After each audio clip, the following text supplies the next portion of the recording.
Assalamualaikum warahmatullahi wabarakatuh. Innal hamdalillah nahmaduhu wa nasta'inuhu man yahdihillahu fala mudilla lahu wa man yudlil fala hadiya lahu. Asyhadu an la ilaha illallah wahdahu la syarika lahu wa asyhadu anna Muhammadan abduhu wa rasuluh. اللهم صل وسلم وبارك وأنعم على هذا النبي الكريم سيد المرسلين وعلى آله وصحبه ومن اهتدى بتعاليمه واستنى بسنته وجاهد جهاده واقتدى أثره إلى يوم الدين. أما بعد. Hadirin hadirat muslimin muslimat sidang jamaah yang dikasihi dan dirahmati Allah Subhanahu wa taala. Alhamdulillah, sama-sama kita panjatkan rasa syukur kepada Allah Subhanahu wa taala dapat lagi kita berhimpun pada malam ini untuk siri yang keempat daripada kuliah secara bulanan menggunakan kitab At-Tibyan fi Adabi Hamalatul Quran karangan Al-Imam An-Nawawi rahimahullahu taala. Seperti biasa, untuk bahagian yang pertama saya akan mulakan untuk kita berkenalan, untuk kita menyebut beberapa kisah-kisah berkaitan dengan pribadi hebat, generasi hebat, iaitulah generasi sahabat ridwanullah ta'ala alaihim ajma'in. Untuk rekod supaya kita teringat yang telah kita sebutkan dalam pertemuan-pertemuan lepas, sebanyak 6 sahabat pernah kita bincangkan. Siri yang pertama kita sebut secara ringkas tentang 2 orang sahabat yang bernama Umair bin Wahab dan juga Amr bin Al-As radhiyallahu ta'ala anhumah. Dalam siri yang kedua kita berkenalan dengan sahabat yang bernama Al-Arqam bin Abil Arqam dan juga Ubaidah bin Al-Haris radhiyallahu ta'ala anhumah. Pada siri yang ketiga 2 bulan lepas kita berkenalan dengan 2 lagi sahabat yang namanya Salamah bin Al-Aqwa' dan juga Salamah bin Hisham radhiyallahu ta'ala anhumah. Malam ini insya-Allah kita nak sambung 2 orang lagi tokoh sahabat untuk kita berkenalan dengan mereka secara ringkas. Kerana inilah generasi yang diakui oleh baginda Nabi sebagai generasi yang terbaik. Generasi yang diakui oleh Al-Quran sebagai generasi contoh yang sepatutnya kita ambil iktibar, panduan daripada gaya hidup dan contoh yang telah mereka tinggalkan kepada kita. Sahabat yang pertama yang kita nak berkenalan adalah seorang sahabat yang sangat masyhur. Sahabat yang kalau kita sebut nama dia, kita akan kenal. Kita akan ingat beberapa kisah-kisah berkaitan dengan dia. Iaitulah Sayyidina Abdul Rahman ibn Auf radhiyallahu ta'ala anhu. Cerita Sayyidina Abdul Rahman sangat masyhur. Bahkan dia dikenali sebagai sahabat yang paling kaya di kalangan sahabat-sahabat Nabi. Cuma bila kita membaca kisah-kisah sahabat ini, kadang-kadang ada datang cerita-cerita yang ditokok tambah, dan kadang-kadang ada cerita yang terlalu merendah-rendahkan martabat sahabat. Atas prinsip umat wasati, ummatan wasata, maka kita menerima riwayat-riwayat yang datang daripada sumber yang jelas. Adapun riwayat-riwayat yang kadang-kadang ditokok tambah untuk menjatuhkan kredibiliti para sahabat, maka dalam pengkajian sebagai orang yang berada di atas manhaj wasatiyah, kita tak boleh terima cerita-cerita yang macam tu. Apatah lagi cerita yang nak memperburukkan sahabat-sahabat Nabi ridwanullah ta'ala alaihim ajma'in. Macam kita selalu dengar, bahkan kalau kita buka dalam sebahagian kitab-kitab tafsir, dimasukkan kisah sebagai contoh Sayyidina Sa'labah bin Hatib Al-Ansari, cerita yang sangat popular, orang cerita rata tempat, bahkan dalam kitab-kitab sebahagian kitab tafsir dimasukkan. Bila dicek balik, disemak semula, riwayat itu riwayat yang direka-reka, yang ditokok tambah. Kononnya Sa'labah ini asalnya miskin, jadi kaya, dia lupa untuk bayar zakat dan sebagainya. Sedangkan itu cerita yang ditokok tambah. Demikianlah Abdul Rahman bin Auf, sahabat yang kita bincang malam ni, ada juga cerita yang orang tokok tambah pada dia. Kononnya Sayyidina Abdul Rahman bin Auf, Nabi pernah kata bahawa dia akan masuk syurga nanti dalam keadaan merangkak, dalam keadaan habuan, sebab harta terlalu banyak. Cerita itu tidak ada sandaran yang kuat, kerana sabit daripada hadis yang lebih sahih, Abdul Rahman bin Auf radhiyallahu taala anhu antara 10 yang dijamin masuk syurga secara pasti. Mana mungkin orang yang dijamin masuk syurga secara pasti, tiba-tiba dalam riwayat lain pula kata dia masuk syurga lambat dalam keadaan merangkak kerana harta yang terlalu banyak. Jadi kita dalam prinsip kita, bila kita dengar cerita-cerita ni, kita tengok dan kita terima daripada sumber yang betul-betul jelas, iaitulah riwayat-riwayat yang berpandukan kepada hadis-hadis Nabi sallallahu alaihi wasallam. Sayyidina Abdul Rahman bin Auf, nama penuhnya adalah Abdul Rahman bin Auf bin Abdi Auf Al-Qurashi Az-Zuhri. Salah seorang daripada 10 yang dijamin syurga secara pasti, salah seorang daripada 8 orang yang terawal memeluk Islam, salah seorang daripada 6 orang ahli syura yang ditetapkan oleh Sayyidina Abu Bakar As-Siddiq, salah seorang daripada orang yang berada di saf hadapan dalam peperangan Badar, salah seorang daripada orang yang ketika dia mati Nabi sangat redha dan dia juga redha kepada Nabi. Makna dia ni dapat kelebihan yang banyak. Abdul Rahman bin Auf asalnya ketika mana dia jahiliyah, ketika mana dia belum menerima Islam, nama sebenarnya adalah Abdu Amru, hamba kepada Amr. Dalam satu riwayat dikatakan namanya adalah Abdul Ka'bah, hamba Ka'bah. Apabila dia masuk Islam, Nabi tukar menjadi nama dia Abdul Rahman. Nabi SAW apabila sebahagian sahabat masuk Islam, kalau namanya tidak bertentangan dengan maksud dari sudut akidah, Nabi tak akan tukar. Melainkan dia tu sendiri nak tukar dengan gelaran-gelarannya, tak ada masalah. Tapi kalau namanya tidak bertentangan pun dengan akidah Islam, sebagai contoh Umar Al-Khattab, Khalid Al-Walid, banyak nama-nama tu Nabi kekalkan. Tapi bila nama yang masuk Islam ni bertentangan dengan akidah Islam, seperti namanya Abdul Syams, hamba matahari, matahari mana ada hamba, maka Nabi tukar menjadi Abdul Rahman, iaitulah Sayyidina Abu Hurairah. Ini juga Abdul Ka'bah nama dia, hamba kepada Ka'bah, tak sesuai dan bertentangan dengan syariat, dengan syarak, dengan akidah, maka Nabi tukar menjadi Abdul Rahman bin Auf radhiyallahu taala anhu. Abdul Rahman bin Auf dia lahir 10 tahun selepas daripada tahun gajah. Maknanya apa? Dia lebih muda daripada Nabi, lebih kurang 10 tahun. Tahun gajah adalah tahun kelahiran Nabi. Dan 10 tahun lepas itu dia dilahirkan, diberi nama Abdu Amru ataupun Abdul Ka'bah. Mak dia adalah Asy-Syifa binti Auf bin Abdul Haris Az-Zuhriyah yang melahirkan dia dan memberi nama Abdul Ka'bah. Tapi Nabi tukar selepas dia masuk Islam dengan nama Abdul Rahman. Bila mana dia hidup dalam suasana jahiliyah, hebatnya Abdul Rahman ini, dia tidak terkesan dengan gaya hidup jahiliyah yang tidak ada panduan. Walaupun ketika itu orang-orang Mekah banyak hidup dalam keadaan menghabiskan usia tanpa tujuan. Araknya, judinya, zinanya, ni benda-benda yang biasa dalam masyarakat jahiliyah. Tetapi Abdul Rahman dia tak terkesan dengan benda ni. Bahkan dalam riwayat sebut, dia adalah orang yang sangat tak suka dengan arak. Ketika masyarakat jahiliyah waktu itu dah sebati dengan arak, Abdul Rahman dia sangat tak suka dengan arak ni. Bahkan bila dia tengok arak, dia tak kenal. Ini di antara keistimewaan dan kelebihan yang ada pada Abdul Rahman bin Auf. Tuan-tuan mungkin baca dalam tafsir bagaimana ayat pengharaman arak yang turun dalam surah Al-Ma'idah ayat 90. Dia bukan turun secara sekali itu je.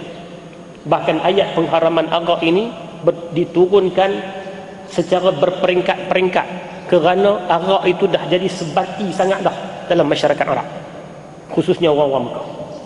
Sebab itu bila mereka masuk Islam, Islam tak mengharamkan lagi arak sampai peringkat di Madinah.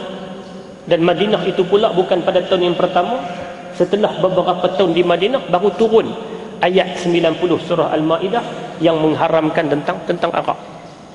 Dalam hadis riwayat daripada Abu Hurairah radhiyallahu taala anhu yang dikeluarkan oleh Imam Ahmad dalam kitab Musnadnya dengan sanad yang hasan, menceritakan bagaimana ayat pengharaman arak diturunkan secara peringkat-peringkat.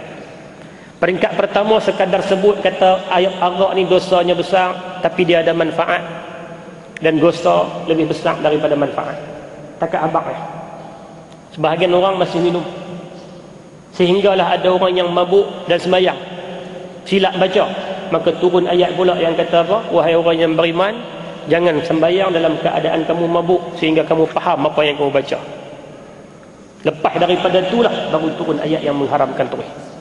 Nak ceritanya apa? Arak itu satu benda yang dah sebati dalam masyarakat Arab sejak sekian lama.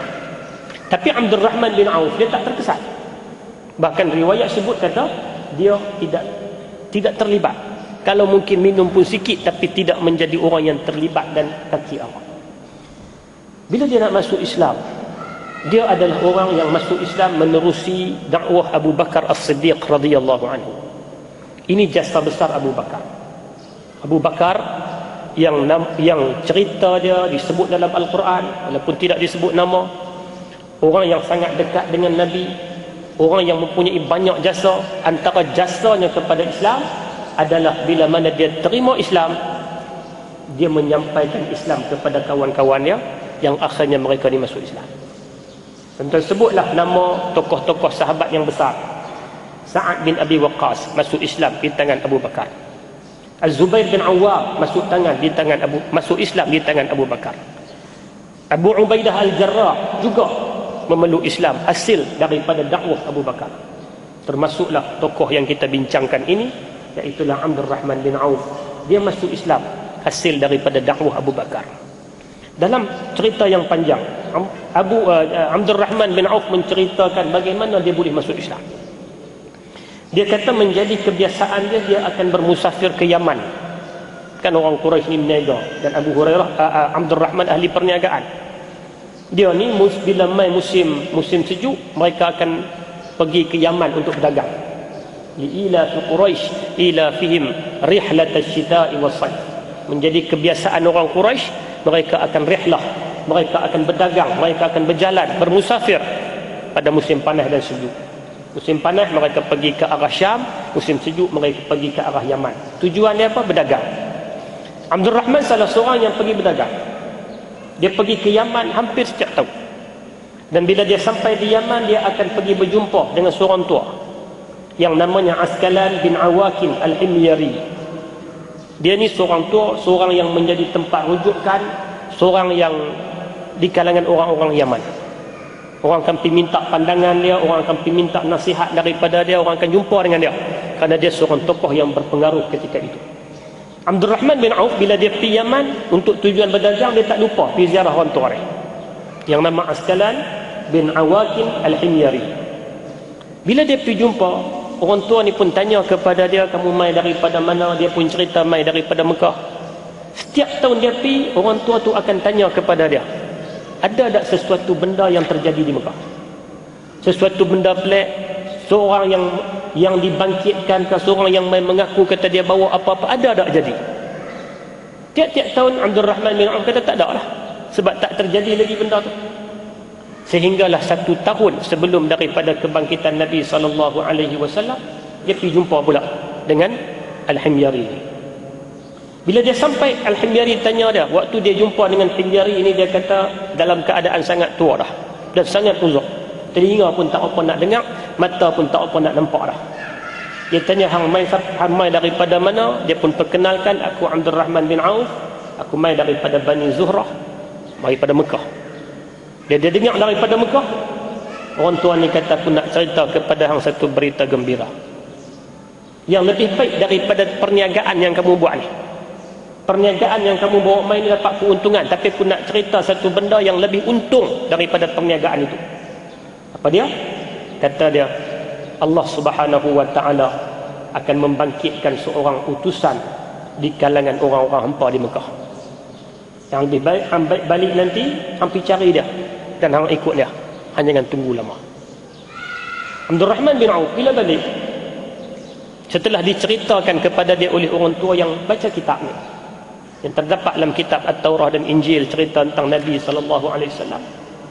Bila dia balik, dia pergi cari kawan rapat dia, Abu Bakar. Dia balik, dia pergi cari kawan rapat dia, Abu Bakar As-Siddiq radhiyallahu anhu. Dan dia cerita apa yang terjadi ketika dia berjumpa dengan Al-Himyari di Yaman.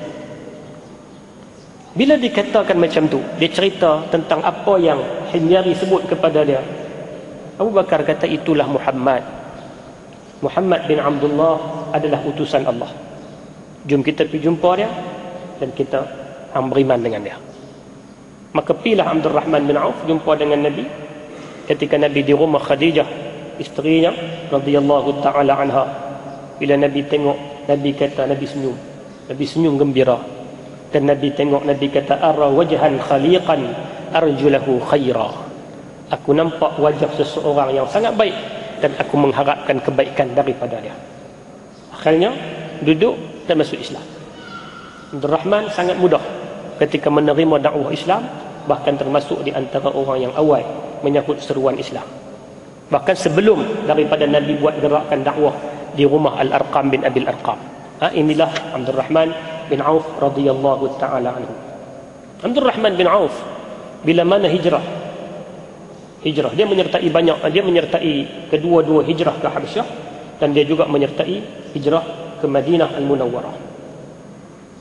Bila dia hijrah sampai di Madinah, macam yang tuan-tuan pernah dengar sebelum-sebelum ni, antara agenda pertama Nabi buat di Madinah adalah mempersaudarakan ta'akhi bainal muhajirin wal ansar, mempersaudarakan di antara muhajirin dan ansar, sehingga kan jadi macam adik-beradik, sehingga kan kalau salah seorang daripada mereka ni meninggal, boleh mempusakai harta pada zaman awal Islam. Nabi persaudarakan mereka. Dan Nabi bila sampai saja sahabat-sahabat ni, Nabi akan tengok mana yang sesuai, mana yang sesuai, Nabi akan pasangkan dan jadikan mereka ni macam adik-beradik. Maka Abdul Rahman bin Auf dipersaudarakan dengan Sa'ad bin Rabi'ah kerana kedudukan dan status Abdul Rahman sebagai orang yang berniaga, orang yang kaya, maka dipersaudarakan dengan orang yang berniaga juga, Sa'ad bin Rabi'ah radhiyallahu taala. Dan satu cerita yang berlaku di antara Sa'ad bin Rabi' dengan Abdul Rahman bin Auf, cerita yang sangat masyhur, riwayat daripada Al-Bukhari. Kata Al-Bukhari rahimahullahu taala, an Abdul Rahman bin Auf anna Rasulullah sallallahu alaihi wasallam akha bainahu wa bain Sa'd bin Rabi' al-Ansari. فجاء سعد فعرض عليه أن يقاسمه ماله وقال له انظر أي زوجتي أحب إليك أتنازل لك عنها حتى إذا ما انتهت عدتها تزوجتها. فأبى عبد الرحمن وقال له بارك الله لك في أهلك ومالك ولكن دلني على السوق. فدله على السوق فباع وابتاع حتى صار له مال وتزوج امرأة من الأنصار بوزن نواة من ذهب. فقال له النبي صلى الله عليه وسلم أولم ولو بشاه. Hadis riwayat Al-Bukhari. Cerita dia, Abdul Rahman sendiri cerita. Dia kata bila aku sampai di Madinah, Nabi mempersaudarakan aku dengan Sa'ad bin Rabi'. Sa'ad bin Rabi' kata kepada aku, dia kata ini harta yang aku ada, mari kita bahagi dua. Ni yang kata sahabat ni, kesungguhan dan komitmen yang mereka tunjuk setelah dipersaudarakan oleh Nabi. Sa'ad bin Rabi' kata kepada Abdul Rahman bin Auf, ni harta aku, kita bahagi dua. Hang ambil separuh, tinggal aku separuh. Dan ni poin dia, kata Sa'ad bin Rabi' kepada Abdul Rahman bin Auf, aku ada dua orang isteri, hang tengok yang mana hang kenan, aku akan ceraikan dan habis iddahnya, hang nikah dengan dia. Cerita ni mungkin kita dengar selalu. Sa'ad bin Rabi' kata, aku ada dua orang isteri, hang tengok, hang pilih hang mana yang lebih berkenan di hati, aku akan ceraikan dia dan habis iddahnya, nikahlah dengan dia. Apa jawab Abdul Rahman bin Auf? Barakallahu laka fi ahlika wa ma'alika. Mudah-mudahan Allah Ta'ala memberkati pada harta dan juga pada keluarga kamu. Aku tak perlukan itu. Walakin dullani ala suq. Tunjuk dekat aku je di mana pasar, di mana tempat nak berniaga. Tunjuk dah. Kerana dia memang orang berniaga, dia memang otak berniaga. Maka tunjuk dekat aku je di mana tempat nak berniaga. As-suq. Fadallahu ala suq. Sa'ad bin Rabi' pun tunjuk, oh di sekian-sekian tempat itulah pasar yang orang duk berniaga. Faba'a wa bta'a hatta sara lahu mal. Dia pun pergi berniaga, Abdul Rahman pergi berniaga sehingga dia jadi jutawan, sehingga dia kaya, sehingga dia dapat harta yang banyak, melimpah ruah. wa tazawwaja imra'atan minal ansar, dan dia pun nikah dengan seorang perempuan daripada Ansar, bermas kahwin, bermaharkan emas. Dan lepas itu Nabi kata kepada dia, aulim walau bisyah, wahai Abdul Rahman, buatlah kenduri walaupun dengan seekor kambing. Poinnya di mana? Poinnya macam mana sahabat Nabi tadi, mereka begitu bersungguh-sungguh menjaga hubungan persahabatan yang dibina oleh Nabi SAW, sehingga sanggup untuk berkorban apa saja, harta, bahkan keluarga sendiri pun sanggup berkorban semata-mata untuk tunjuk komitmen mereka terhadap ukhuwah yang diikat oleh Nabi SAW. Abdul Rahman bin Auf, kalau kita bincang pula di medan perang, kita bukan cerita secara keseluruhan sirah hidupnya panjang, kita cuma ambil beberapa sudut-sudut yang boleh kita jadikan pengajaran.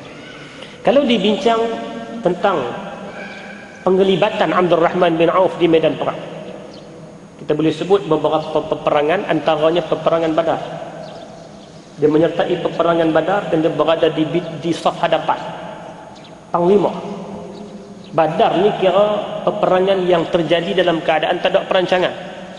Sebab itu kalau kita tengok dalam sebab turun ayat surah Al-Anfal, bagaimana diceritakan oleh Ibnu Abbas radhiyallahu taala anhuma, bila mana Nabi sampai di Badar, Nabi tengok tentera Islam 300 orang. Nabi tengok, Nabi dapat maklumat tentera musuh 1000 lebih. Sebagai manusia, maka sudah tentu ada rasa gentar, ada rasa gundah gulana, ada rasa tak tenteram, ada rasa macam-macam. Yang pada ketika itulah Nabi berdoa, Allahumma in tahlik hazihi al-isabah la tu'bad fil ard. Ya Allah, kalaulah kelompok kecil ini binasa, tak ada orang yang akan menyembah engkau di atas muka bumi ini. Nabi terus berdoa. Maknanya orang yang menyertai peperangan Badar ini, mereka melalui satu ujian yang sangat getir atas sifat manusia. Betul, Islam betul, Allah Ta'ala jamin bagi kemenangan, tapi oleh kerana manusia, Nabi manusia, maka dia tak dapat lari daripada rasa gundah gulana, rasa macam gentar, rasa ni semua ada. Dan Abdul Rahman juga antara orang yang menyertai peperangan Badar, dan sudah tentu ada rasa tersebut. Dalam peperangan Badar, dia menunjukkan kepanglimaannya, kalau betul lah istilah tu, kepahlawanannya, sehingga kan dia berjaya untuk menawan beberapa nama-nama besar musyrikin Mekah. Antara nama besar musyrikin yang tertawan di tangan Abdul Rahman adalah Umayyah bin Khalaf. Umayyah bin Khalaf ni memang di antara tokoh besar musyrikin yang banyak menyakiti Nabi SAW sepanjang perjalanan dakwah di Mekah, dan dia ditawan oleh Abdul Rahman bin Auf. Demikian juga antara penglibatan Abdul Rahman dalam peperangan Badar, ketika mana Abu Jahal dibunuh oleh dua orang anak muda yang bernama Muaz bin Amru bin Jamuh dan juga Muaz bin Afra. Dua orang anak muda yang membunuh Abu Jahal, selain daripada Ibnu Mas'ud dalam riwayat lain sebut turut terlibat ketika membunuh Abu Jahal. Saksi mata ketika itu adalah Abdul Rahman bin Auf. Dia yang menceritakan. Dalam hadis disebut, Abdul Rahman bin Auf kata, ketika mana mula berlaku peperangan Badar, tiba-tiba ada dua orang anak muda daripada Ansar mai tanya kepada aku, kamu kenal tak mana Abu Jahal? Dia budak ni remaja dari kalangan Ansar, dia tak kenal Abu Jahal, cuma dia dengar kata Abu Jahal ni jahat, Abu Jahal ni musuh nombor satu Nabi, Abu Jahal ni buat macam-macam dekat Nabi ketika di Mekah. Maka dia pemai tanya kepada Abdul Rahman, kenal ada Abu Jahal? Tunjuk sat pada kami siapa dia Abu Jahal. Abdul Rahman pun tunjuk, yang akhirnya dia terus memburu Abu Jahal, sehinggalah dua orang ni berjaya membunuh Abu Jahal. Yang namanya Muaz bin Amru bin Al-Jamuh dan juga Muaz bin Afra. Dalam sebahagian riwayat disebut nama Muawis dan sebagainya. Saksi kepada pembunuhan itu yang meriwayatkan keadaan ketika Abu Jahal dibunuh adalah Abdul Rahman bin Auf radhiyallahu ta'ala anhu. Dalam peperangan Uhud, Abdul Rahman turut terlibat, dan dia di antara orang yang cedera dalam peperangan Uhud, sehingga menyebabkan selepas daripada peperangan Uhud kakinya agak sedikit tempak. Kesan daripada panahan, kesan daripada luka-luka yang dia hadapi dalam peperangan Uhud. Ini di antara peperangan Uhud, macam kita tahu, antara satu bentuk ujian yang Allah Ta'ala timpakan kepada orang Islam dengan sedikit kekalahan dalam peperangan Uhud. Dalam peperangan Tabuk, ini cerita Abdul Rahman dari sudut perang. Dalam perang Tabuk, keterlibatan dia terselah apabila dia di antara penyumbang besar kepada Tabuk. Tabuk peperangan susah, peperangan yang dalam keadaan ekonomi gawat ketika itu, peperangan dalam keadaan musim yang terlalu panas, peperangan dalam keadaan jarak daripada Madinah nak ke Tabuk terlalu jauh, maka memerlukan segala sumbangan dan kekuatan. Orang yang paling banyak menyumbang dalam perang Tabuk adalah Abdul Rahman bin Auf radhiyallahu ta'ala anhu. Dia bawa mai hartanya hampir 200 uqiyah mah, 200 apa ni mah dia bawa mai kepada Nabi. Dan Nabi kata kepada Abdul Rahman, hal tarakta li ahlika syai'a, adakah kamu tinggal untuk ahli keluarga kamu? Bawa banyak sangat ni. Kata Abdul Rahman, na'am, aksar mimma anfaqtu wa atya, aku tinggal lebih banyak daripada apa yang aku infakkan, dan lebih bagus daripada apa yang aku infakkan. Nabi tanya, kau berapa?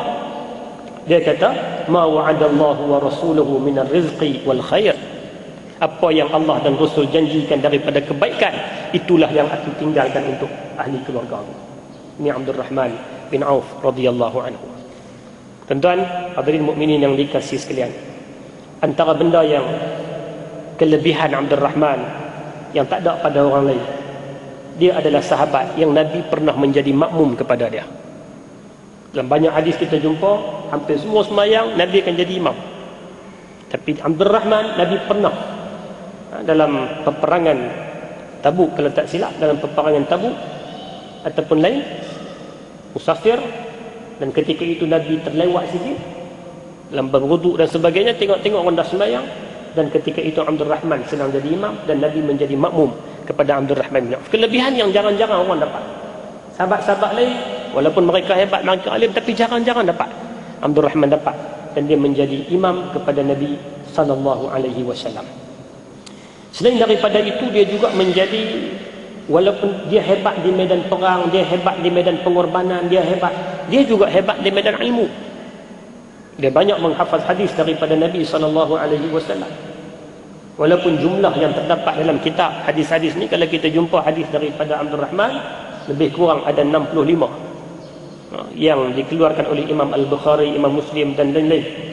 Ulama-ulama hadis ada 65 keseluruhannya. Walaupun kita rasa 65 itu kecil, tapi sebenarnya banyak. Kenapa? Dia terlibat dengan perang, dia terlibat dengan pengorbanan harta, dia terlibat dalam semua sudut dalam pada masa yang sama, sempat untuk menyampaikan hadis, meriwayatkan hadis, dan mengembangkan ilmu yang ditinggalkan oleh baginda Nabi sallallahu alaihi wasallam. Inilah Abdul Rahman bin Auf, orang yang Allah Subhanahu wa taala turun dalam Al-Quran satu ayat dalam surah At-Taubah berkaitan dengan ejekan daripada golongan munafik. Ejekan dari golongan munafik apabila Abdul Rahman menginfakkan harta yang cukup banyak dalam perang Tabuk. Orang-orang munafik kata, inna Abdul Rahman la'azimur riya. Orang munafik kata, Abdul Rahman ni riya sungguh. Bila dia keluar banyak sangat harta, dia kata dia riya. Ada seorang sahabat yang bawa mai sikit, setengah gantang kurma untuk infak pada Tabuk. Orang munafik kata, awak kedekut sangat dah ni. Munafik biasa, bagi banyak pun tak kena, bagi sikit pun lagi tak kena. Abdul Rahman bawa keluar 4,000 dinar lebih dan 20 uqiyah mai. Siapa kata dia ni tak ada kerja, dia nak riya? Allah Ta'ala turun ayat 79 surah At-Taubah, allazina yalmizuna al-mutawwi'in allazina yalmizuna al-mutawwi'ina minal mu'minina fi as-sadaqat wallazina la yajiduna illa juhdahum. Allah Ta'ala mencela perbuatan kelompok munafik yang mereka ni saja nak cari salah, nak cari silap, sedangkan mereka tak buat apa. Abdul Rahman mendapat pujian daripada Nabi dan juga daripada Allah Subhanahu wa taala. Bahkan dua gelaran yang Nabi bagi kepada Abdul Rahman adalah orang yang sangat sabar dan orang yang sangat amanah. Orang yang sangat sabar dan orang yang sangat benar. Ini dua gelaran yang Nabi beri kepada Abdul Rahman bin Auf radhiyallahu taala anhu. Para hadirin sekalian, ini tokoh yang pertama yang kita bincang secara ringkas untuk kita ambil beberapa manfaat dan pengajaran daripada perjalanan hidup dia. Tokoh yang kedua daripada kalangan sahabat Nabi yang saya nak sebut pada malam ini adalah bernama Al-Miqdad bin Amru radhiyallahu taala anhu. Al-Miqdad bin Amru radhiyallahu taala anhu. Al-Miqdad antara orang yang tersenarai dalam 7 orang awal Islam. 7 orang awal Islam. Ini banyak sumber. Kalau kita tengok dalam kitab Tahzibut Tahzib, Tahzibul Asma' wal Lughat, Siyar A'lamun Nubala, kitab-kitab tentang sahabat ni ramai menyebut dia di antara 7 orang yang awal di kalangan orang-orang Islam. Iaitulah Nabi sallallahu alaihi wasallam, Abu Bakar As-Siddiq, Ammar bin Yasir, Sumayyah mak kepada Ammar, Suhaib Ar-Rumi, Bilal Al-Habashi dan juga Al-Miqdad bin Amru radhiyallahu anhu. Ini di antara orang-orang yang awal dalam Islam. Banyak kalau orang yang awal di medan perang, Miqdad bin Amru. Orang yang awal memperdengarkan bacaan Al-Quran di khalayak ramai ketika orang lain takut-takut. Orang yang awal memperdengarkan bacaan adalah Abdullah bin Mas'ud. Orang yang awal melemparkan anak panah dalam sejarah peperangan Islam, Sa'ad bin Abi Waqqas radhiyallahu anhu. Orang yang awal, orang yang pertama sekali dia bina masjid. Masjid ni makna tempat sembahyang secara khusus untuk dia, adalah Ammar bin Yasir radhiyallahu taala anhu. Orang yang awal terbunuh di kalangan orang Islam, seorang yang bernama Mihjah, iaitu hamba kepada Umar Al-Khattab radhiyallahu anhu. Dalam banyak-banyak senarai orang-orang yang awal ni, Miqdad bin Amru terdapat nama dia, iaitu orang yang awal masuk Islam dan orang yang awal sekali terlibat dalam peperangan dalam Islam. Di mana bila Nabi sampai di Madinah, perang pertama namanya Ziqarat, sebelum daripada perang Badar. Satu perang kecil yang namanya Ziqarat. Bila Nabi nak hantar satu kumpulan kecil di perang Ziqarat ni, orang pertama sahut adalah Al-Miqdad bin Amru radhiyallahu ta'ala anhu. Al-Miqdad bin Amru radhiyallahu ta'ala anhu. Hadirin mukminin yang dikasihi sekalian, Al-Miqdad dia terkenal di kalangan sahabat Nabi yang sangat banyak berada di medan perang, bahkan di saf hadapan. Kerana apa? Kerana dia berpandangan perang adalah fardu ain. Sahabat dari sudut kalau kita bincang dari sudut hukum lah, kebanyakan ulama bila buat kesimpulan, hampir majoriti ahli ilmu membuat kesimpulan perang ni adalah fardu kifayah, berdasarkan kepada ayat wama kana lil mu'minina liyanfiru kaffah falawla nafara min kulli firqatin minhum ta'ifatun liyatafaqahu fid din waliyunziru qaumahum idza raja'u ilayhim la'allahum yahdharun. Dan tak boleh semua orang keluar pergi perang, hendaklah ada kelompok yang pergi mengaji. Berdasarkan ayat itu, para ulama kata, para ilmuwan Islam kata, perang hukumnya fardu kifayah. Tapi di kalangan sahabat Nabi sendiri ada beberapa orang yang berpandangan perang adalah fardu ain. Tak dapat tidak. Antara orang yang berpandangan macam tu adalah ni, sahabat nama dia Miqdad bin Amru, sahabat yang bernama Abu Ayyub Al-Ansari, sahabat yang bernama Abu Talhah Al-Ansari. Ni orang-orang yang memang mereka bagi mereka perang adalah fardu ain. Sebab itu Miqdad bin Amru sehinggakan dia tua, sehingga dia dah berubat, dia masih berada di medan perang. Dalam kitab Tarikh At-Tabari dinyatakan ada orang yang pernah jumpa Miqdad bin Amru ni di Hims di Syria, dalam keadaan dia nak pergi perang. Waktu tu zaman lepas daripada Nabi. Orang tanya kepada dia, waktu tu dia dah tua, mata pun dah nak tertutup dah. Orang kata kepada dia, laqad a'zara Allah Ta'ala ilaik, Allah Ta'ala dah memberikan izin untuk kamu tak pergi perang. Kamu tergolong sebagai golongan uzur, tak ada masalah, tak pergi perang pun tak berdosa. Apa jawab Miqdad bin Amru? Dia kata, hang tak bacakah surah Al-Buhuth, surah At-Taubah? Dalam surah At-Taubah Allah Ta'ala kata, infiru khifafan wa thiqala, bergeraklah, berjuanglah dalam keadaan kamu ringan, dalam keadaan kamu berat. Ulama tafsir huraikan makna berat ringan itu. muda, tua, dalam keadaan kaya, dalam keadaan miskin, dalam keadaan kuat, dalam keadaan lemah, hendaklah berperang. Jadi Al-Miqdad bin Amru, dia di antara sahabat yang berpandangan jihad, perang itu adalah fardu ain. Maka sebab itu dalam hampir semua perang dengan Nabi SAW, nama dia akan tercatat sebagai orang yang berada di saf hadapan. Dalam peperangan Badar sebagai contoh, bila Nabi sampai di Badar, Nabi tanya kepada sahabat tentang macam mana ni, kita nak terus perang ataupun kita nak balik, sebab kita sikit. Abu Bakar jawab, Umar jawab, dan antara jawapan yang sangat masyhur dikemukakan oleh Miqdad bin Amru, dicatat dalam banyak kitab-kitab sirah, bagaimana Miqdad bin Amru bila Nabi minta pandangan daripada dia, dia kata, ya Rasulullah, imdi lima arakallah, fanahnu ma'aka, wallahi la naqulu laka kama qala banu Israel li Musa, fazhab anta wa rabbuka faqatila inna hahuna qa'idun, walakinna naqul izhab anta wa rabbuka faqatila inna ma'akuma muqatilun. Al-Miqdad bin Amru bila Nabi minta pandangan tentang nak perang ke tidak, dia bangun, dia kata, ya Rasulullah, teruskan dengan apa yang Allah Ta'ala arah kami ni. Kami akan bersama engkau, dan kami tidak akan berkata seperti mana Bani Israel berkata kepada Musa. Apa kata Bani Israel kepada Musa? Izhab anta wa rabbuka faqatila inna hahuna qa'idun. Pergilah engkau bersama dengan Tuhan engkau berperang, kami akan tunggu di sini.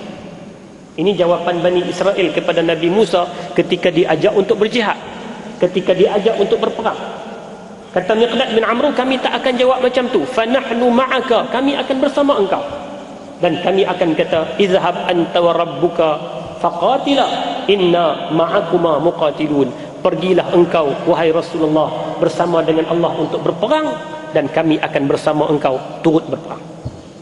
Ini jawapan daripada Amru, dan ucapan itu dicatat, direkod dalam banyak kitab-kitab sirah dan juga dalam kitab-kitab hadis. Dalam riwayat Al-Bukhari dia ada tambahan sikit. Kata Al-Miqdad bin Amru, fawallazi ba'athaka bilhaq law sirta ila barkil rimad lajalatna ma'aka min dunihi hatta tablughu. Kalau kamu nak ajak kami pergi berjalan ke sampai ke Barkil Rimad, satu tempat yang jauh, pun kami akan turut serta. Kalau sampai Badar 150 kilo kami boleh sampai. Kalau nak ajak pergi lajak lagi pun, semata-mata nak berperang, nak berjihad, nak menegakkan agama Allah, tak ada masalah, kami akan pergi. Ini di antara jawapan hebat daripada Al-Miqdad bin Amru radhiyallahu taala anhu. Dan dia mendapat doa secara khusus daripada Nabi. Nabi pernah doa kepada dia, Allahumma aghni Miqdad min fadlik, ya Allah, kayakanlah Miqdad ini dengan kelebihan daripada engkau. Ya, kayakanlah Miqdad. Dan dia di antara benda hebat yang tercatat dalam sejarah, dia orang yang suka berjihad, tetapi dia tak suka apa pangkat-pangkat, dia tak suka jadi ketua, dia tak suka diberi-beri, dia tak suka. Pernah Nabi beri kepada dia satu jawatan untuk jadi ketua perang. Bila balik dia kata, ya Rasulullah, aku tak mau dah lepas ni. Hak ni last, terawal dan terakhir. Dia suka untuk menjadi tentera biasa, berada di saf hadapan, tapi bukan sebagai ketua, bukan memikul amanah imarah, bukan memikul amanah ketua, tapi dia panglima. Ketika mana Nabi nak buka Fathu Makkah, orang yang memimpin sayap kanan adalah Al-Miqdad bin Amru, dan orang yang memimpin sayap kiri adalah Az-Zubair bin Awwam radhiyallahu ta'ala anhu. Dia wafat pada zaman pemerintahan Sayyidina Uthman bin Affan ketika tahun 33 Hijrah, ketika berusia 70 tahun. Kalau kita nak bincang lagi dari sudut banyak peperangan yang disertai, zaman Abu Bakar, zaman Umar, zaman Uthman, banyak, sehingga sampai ke Afrika dia pernah pergi. Zaman Umar, dia di antara orang yang terlibat dalam membuka Afrika. Mana tempat lagi yang dia tak pergi. Zaman Umar ni banyak pembukaan dan banyak keterlibatan Al-Miqdad dalam perang-perang tersebut. Dua orang ini yang kita bincang secara ringkas pada malam ini. Yang pertama Abdul Rahman bin Auf, dan yang kedua Miqdad bin Amru. Mudah-mudahan kita dapat beberapa manfaat daripada kisah-kisah mereka. Para hadirin sekalian, kita sambung sikit pada bab yang keempat daripada kitab At-Tibyan fi Adabi Hamalatil Quran. Bab yang keempat, kata Imam An-Nawawi, adab-adab guru Al-Quran dan muridnya. Tajuk yang paling penting dalam kitab yang dikumpul oleh Imam Nawawi ni, tajuk ni, iaitulah nak cerita tentang bila kita nak mencari ilmu, bila kita nak menyampaikan ilmu, dia ada adab dan tata cara dia. baik orang yang menyampaikan ataupun orang yang mendengar ilmu itu, dia ada adab masing-masing yang perlu dipatuhi, tata cara dan adab-adab yang diajar supaya dapat nilai ilmu tersebut, supaya ilmu yang dapat tadi dia tak takat jadi maklumat biasa, tapi dia jadi ilmun yuntafa'u bih, dia jadi ilmu yang bermanfaat.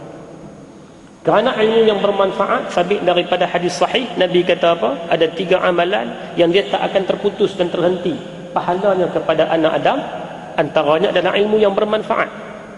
Maka nak mendapatkan ilmu yang bermanfaat, dia kena melalui prosesnya untuk menjadikan ilmu tadi bukan takat maklumat, tetapi lebih daripada itu, bermanfaat kepada orang yang menyampaikan dan manfaat juga kepada orang yang mendengar ilmu itu. Maka Imam Nawawi memasukkan tajuk ini dengan panjang lebar pesan dalam tajuk ini. Bab ini dan 2 bab selepasnya merupakan tujuan utama kenapa kitab ini dikarang. Dia merupakan satu bab yang amat panjang. Untuk mencapai tujuan tersebut, maka disebutkan secara ringkas sahaja dalam beberapa fasal untuk memudahkan kita mengingati dan menghafalnya. Dia kata panjang tajuk ni, kalau nak bincang secara terperinci payah. Tapi dia akan bincang secara umum, dia akan sebut satu bab secara ringkas supaya mudah untuk kita ingat dan kita praktikkan. Fasal perkara pertama yang semestinya menjadi tujuan para guru Al-Quran dan murid Al-Quran. Mana orang yang nak menyampaikan ilmu dan orang yang nak mencari ilmu, ini perkara pokok dia. Dan perkara pokok inilah yang sangat berat kita nak buat. Iaitulah mencari keredaan Allah Subhanahu wa ta'ala. Allah berfirman dalam surah Al-Bayyinah ayat 5. Wa ma umiru illa liya'budullaha mukhlishina lahuddin hunafa'a wa yuqimus salata wa yu'tuz zakata wa zalika dinul qayyimah. Padahal mereka tidak diperintahkan melainkan supaya menyembah Allah dengan mengikhlaskan ibadah kepadanya, lagi tetap teguh di atas tauhid, dan supaya mereka mendirikan sembahyang dan memberi zakat, dan yang demikian itulah agama yang benar. Ini tuntutan dalam kita berbicara tentang iman, tentang ilmu, tentang apa sahaja. Perkara paling pokok adalah ikhlas, adalah redha daripada Allah Subhanahu wa ta'ala. Inilah benda yang berat. Nabi juga memberi amaran. Nabi beri amaran dalam beberapa hadis. Antaranya Nabi sebut dalam hadis bagaimana diceritakan tentang di akhirat kelak akan ditanya kepada orang yang baca Quran, akan ditanya kepada orang yang alim, orang yang mengajak orang, akan ditanya kepada orang yang memperdengarkan Quran dan beberapa golongan-golongan lain tentang tujuan dia buat benda tu. Maka jawablah manusia ni di hadapan Allah, aku buat semata-mata nak dapat redha Allah. Allah Ta'ala kata, kazabta, kamu bohong. Tapi kamu buat untuk dapat sekian-sekian, untuk orang puji kamu, untuk orang kata, dan akhirnya kamu dapat benda tu, kamu tak bertujuan untuk ikhlas kepada aku, hari ini masuk neraka. Demikian ancaman yang Nabi tuju kepada semua orang yang terlibat dalam benda ni. Ambil hati-hati supaya kita, terutama sekali saya lah, kerana saya baca ni, saya sebut ni, telinga saya paling dekat, maka untuk saya dulu dan juga untuk semua kita, bahawa dalam apa saja kerja buat kita atas agama ini, perkara paling pokok adalah ikhlas. Perkara yang paling pokok, kita mohon Allahumma ja'alna minal mukhlisin, ya Allah, bagilah kami ni jadi di kalangan orang-orang yang betul-betul ikhlas. Dalam hadis Nabi SAW bersabda, innamal a'malu binniyati wa innama likulli imri'in ma nawa. Sesungguhnya segala amalan adalah dengan niat, dan bagi setiap orang dia akan mendapat apa yang diniatkan. Hadis ini adalah di antara hadis yang menerangkan asas-asas Islam, dan hadis ini cukup popular. Imam Nawawi dalam banyak kitab yang disusunnya, dia akan memulakan hadis ini pada hadis pertama. Sebab nak peringat, sebelum kita baca benda-benda lain, persoalan agama ni, letak dia punya kayu ukur paling besar dia adalah ikhlas. Ikhlas kepada Allah Subhanahu wa ta'ala. Kata An-Nawawi rahimahullah, kami meriwayatkan daripada Ibnu Abbas radhiyallahu anhu, katanya, sesungguhnya seseorang akan dikurniakan sesuatu berdasarkan niatnya. Ibnu Abbas, hibrul ummah, ketika mentafsirkan maksud ayat tentang niat, ketika menceritakan tentang maksud hadis tadi, dia kata manusia akan dinilai di sisi Allah Subhanahu wa taala berdasarkan tujuan dia buat kerja tu. Untuk apa? Untuk dapatkan habuan ke? Untuk dapatkan pujian ke? Untuk dapat sanjungan ke? Untuk orang kata apa-apa? Ataupun semata-mata kerana inilah tugas dia sebagai hamba kepada Allah Subhanahu wa taala, buat dengan penuh ikhlas. Maka Allah Subhanahu wa taala akan nilai berdasarkan tujuan dan niat manusia tadi. Kami meriwayatkan daripada Abul Qasim Al-Qushairi rahimahullah, katanya, ikhlas itu ialah mengesahkan Allah ketika melakukan ketaatan dengan mengharapkan keredaannya semata-mata. Ini bermaksud ketika seseorang melakukan amalan ketaatan, dia hanya mengharapkan taqarrub kepada Allah semata-mata, bukan selainnya, seperti bermuka-muka dengan makhluk, mencari puji-pujian manusia, mendapatkan kasih sayang mereka, atau apa sahaja selain daripada taqarrub kepada Allah Azza wa Jalla. Maknanya apa? Ikhlas ni dia main dalam soalan hati, soalan dalam. Soalan kita buat kerja ni untuk apa? Kita buat ibadah ni untuk apa? Untuk orang kata kita bagus ke? Ataupun untuk Allah Subhanahu wa taala memberi ganjaran kepada kita. Daripada Huzaifah Al-Mar'asi rahimahullah, katanya, ikhlas ialah zahir amalan seseorang adalah sama dengan batinnya. Ini beberapa ungkapan-ungkapan para ilmuwan tentang maksud ikhlas. Huzaifah Al-Mar'asi kata, maksud ikhlas ni apabila amalan seseorang itu sama ketika mana zahir dan juga ketika mana dalam. Amalan dalam dia dengan amalan luaran ni sama, tak ada beza. Bukan luaran ni untuk berpura-pura, dalam macam ni tak. Hati dengan amalan tindakan dia sama. Bila tentu jadi macam tu, baru boleh diukur bahawa dia adalah ikhlas. Daripada Zunnun rahimahullah, katanya, ikhlas mempunyai 3 tanda. 3 tanda ikhlas. Kepadanya pujian atau kejian daripada orang biasa adalah sama saja. Ini tanda pertama.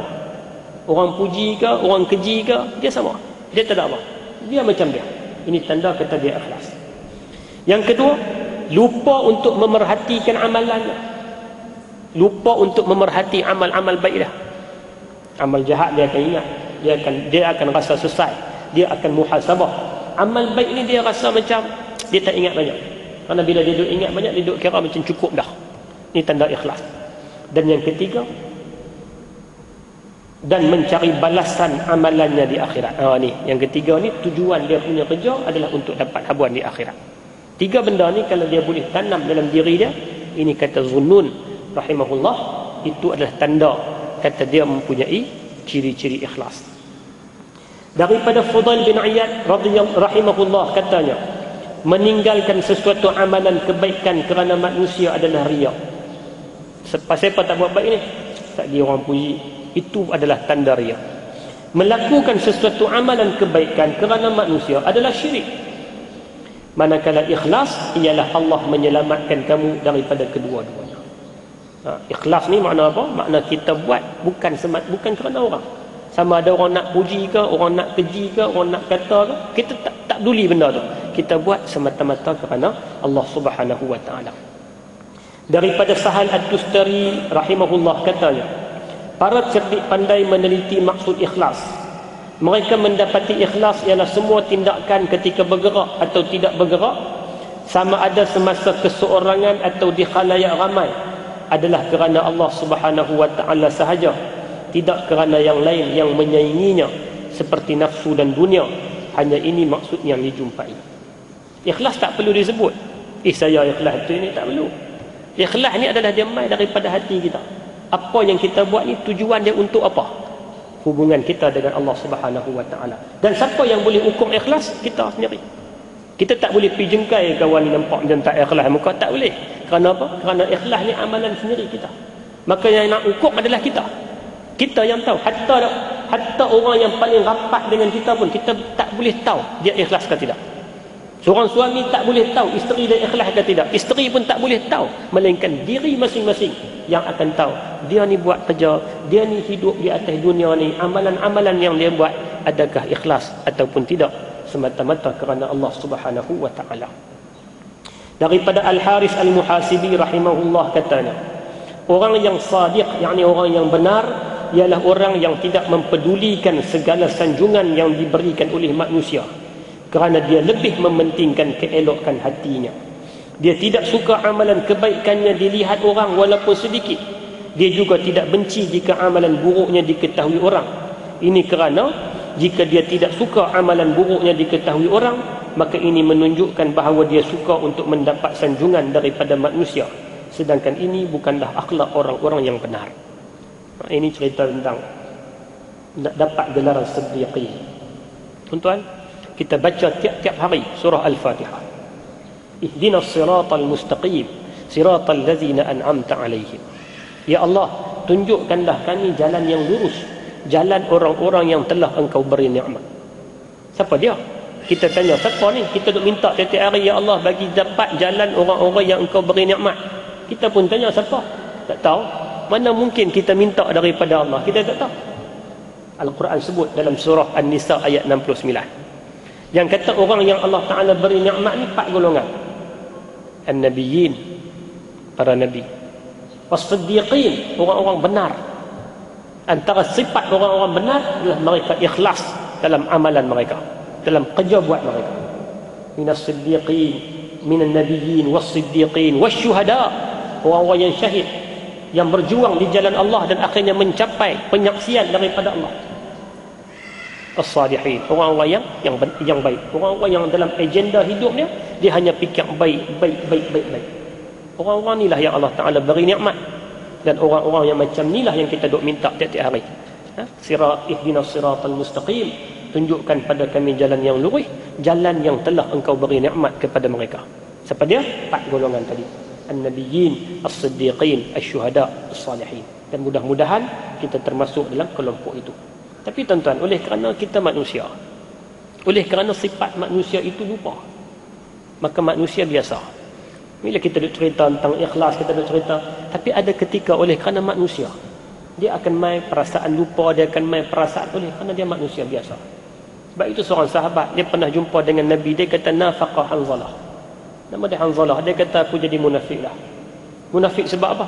Sebab ketika mana duduk dalam majlis Nabi ni, bila Nabi cerita tentang neraka, bila Nabi cerita tentang syurga, bila Nabi cerita tentang tu, tentang rasa takut, rasa nak, rasa sungguh. Tapi bila keluar daripada majlis, balik jumpa anak, bila jumpa isteri, balik apa semua, aku dah terlupa benda tadi. Aku dah jadi munafik. Dia pergi habaq depan Nabi. Nabi kata apa? Sa'atan wa sa'ah. Itu bukan munafik. Dunia macam tu. Dunia dia sa'atan wa sa'ah. Kadang-kadang dia okey, kadang-kadang itu iman manusia. Dia kadang-kadang dia naik memuncak sampai ke atas, kadang-kadang dia turun lebih. Maka stabilkan iman itu dengan kita banyak untuk mentajdidkan iman, memperbaharui iman dengan cara memperbanyakkan qaul la ilaha illallah, menyebut la ilaha illallah sebagai salah satu cara untuk kita mentajdid, memperbaharui iman yang ada dalam diri ini.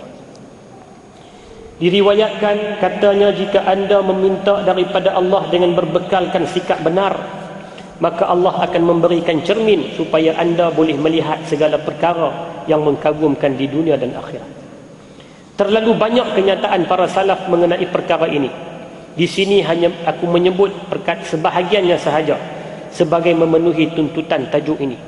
Aku juga menyebut sebahagian daripadanya beserta tafsirannya pada permulaan kitab Syarah Al-Muhazzab. Di dalam kitab tersebut disebutkan juga adab-adab seorang alim, seorang pelajar, seorang faqih dan seorang mutafaqih yang mesti diketahui oleh setiap penuntut ilmu. Kata Imam An-Nawawi, kalau nak bincang tentang ungkapan-ungkapan para salafun salih tentang maksud ikhlas ni, tak cukup kitab. Panjang, banyak sangat. Dia pilih beberapa ungkapan-ungkapan tadi untuk kita ambil jadi panduan. Dan dia kata kalau hampa nak lebih, hampa kena pergi buka, aku dah pernah karang dalam kitab Syarah Muhazzab. Syarah Muhazzab. Muhazzab ni kitab fiqh yang dikarang oleh Imam Asy-Syirazi rahimahullah. Kitab induk dalam mazhab Asy-Syafi'i, disyarahkan oleh Imam An-Nawawi, namanya Al-Majmu'. Dalam muqaddimah Al-Majmu', Imam An-Nawawi masukkan perkara ini, dan juga dia sebut tentang adab-adab orang yang berkaitan dengan ilmu. Tak kiralah dia nak mengaji ke, dia nak mengajar ke, dia nak jadi apa, bila dia sebut lingkungan hidup dia dengan ilmu, dia mesti ada adab dia, dan dia mesti ada tata cara dia. Dan kalau nak lebih, kata An-Nawawi, rujuklah kitab tu. Sekadar yang kita sebut tadi, tajuk pertama sekali kita duduk di mana pun posisinya, tujuan kita adalah mendapat ikhlas, mendapat keredaan daripada Allah Subhanahu wa taala, menerusi ikhlas dalam amalan kita. Manakala yang kedua, katanya seseorang seharusnya tidak menjadikan ilmu yang dituntut atau diajarnya sebagai jambatan untuk mendapat habuan dunia seperti harta, kepimpinan, pangkat, kelebihan terhadap teman-teman, puji-pujian manusia, menarik perhatian manusia kepadanya atau selainnya. Ini pun berkaitan dengan hati juga. Pasal kedua ni dia kata jangan jadikan urusan ilmu ini urusan yang dia nak dapat habuan selain daripada redha Allah. Untuk dapat pangkat, untuk dapat gelaran, untuk dapat pujian, untuk dapat harta, jauhkan daripada sikap ini. Guru janganlah diselaputi oleh perasaan inginkan sesuatu, sama ada berbentuk harta ataupun khidmat daripada sebahagian muridnya walaupun sedikit, sekalipun ia datang dalam bentuk hadiah, di mana sekiranya murid tersebut tidak belajar dengannya, sudah tentu murid tersebut tidak akan memberikan hadiah kepadanya.